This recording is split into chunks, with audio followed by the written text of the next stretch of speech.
Hello and welcome back to my channel. My name is Serena and in today's video we're going to be sewing up a nostalgic piece for me today. I'm going to be working on a sailor outfit, focusing mostly on the top in this video. If you're interested in seeing how I sew this up, this is very reminiscent of a toddler photo that I had taken of me when I was younger. So I'm going to try and recreate that look for myself. And if you're interested in seeing me sew this up, go ahead and like and subscribe. And now let's get into it. I used two Etsy patterns for this look, so hopefully it's more accessible. The pattern shops are located at the bottom of each of the patterns. This was a surprisingly quick sew, so let's get right into it.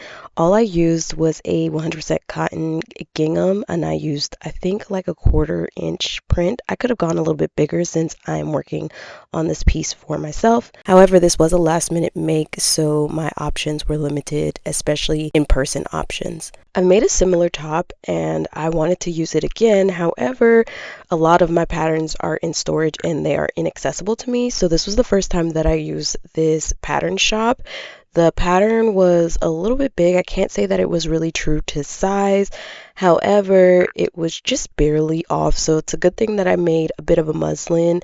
I didn't do a full muslin. I only used half. So I did have to make some alterations on the final piece, but I was able to keep notes. So when I do make this again, because I absolutely will, I will be able to make the alterations on the new piece. So always make a muslin. Apart from fit issues, I did take in the bust as well as the back.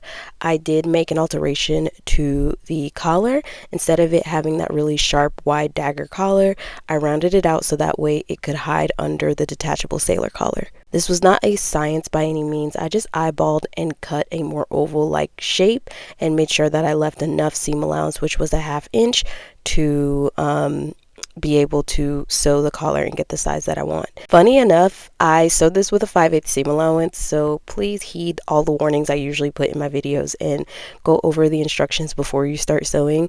I sewed this with a 5/8 seam allowance, but because the pattern was running a little bit big, I was able to get away with it because obviously I still had to take it in a lot of places, so there was still enough room for me to work with. Dare I say this can easily become one of my summer staples. I just need to make sure that I'm making it out of a very lightweight cotton every time because it's so quick to make, so easy to wear, very breathable, and I think it's just very fun. This is a completely lined blouse and it's hard to tell because I am lining it with the main fabric. So you're going to work with this blouse in 3 separate pieces: the left side, the right side, and the back, and you're going to line them all separately before joining them.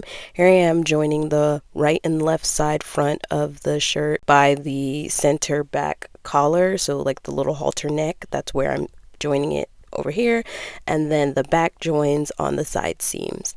And now I'm adding some buttons. I'm just doing some simple worked buttonholes, and I only need about 3 of these. Originally, I was going to try and make the collar not detachable, so I kind of wanted to use this pattern as a template to draft my own. However, after much confusion and hours of working things out, I felt like just using a detachable pattern would be so much easier and give me more options for wear. So that's what I decided to do, and I'm glad I decided to do that. This is where the design varies a little bit more from the original. I decided to use 2 bias tape accents on my collar, and instead of a solid black, I went with gingham. I found pre-made gingham bias tape and decided that these would be a little bit more fun than just the simple black ones. And so here I am adding some interfacing to the lining of the collar, and now I'm putting that right side together and stitching around the perimeter a 1/4 of seam allowance. So again, make sure you keep an eye out for the seam allowances on these individual patterns, especially if you're working with independent Etsy sellers, because they don't necessarily have to have a standardized seam allowance. I was still unsure about the skirt when I was making this video, so I didn't really film it, but basically I had some extra bias tape and I decided to add it to the bottom of a gathered skirt. The skirt is just a large rectangle about 3 yards wide, and I gathered it down to my waist side and added a waistband. So this is the final top. This is it without the collar. This is it with the collar, and it's just placed on top, no snaps or anything like that. And this is the final look for now. I think it would look really nice with a hat. My large brim straw hat is at my mom's, so I don't have that at the moment. I am considering making a cute little sailor's hat to go with it, but I'm unsure. I know this is a short one, but I want to get back to regular posting. I have a lot going on, still searching for a home of my own.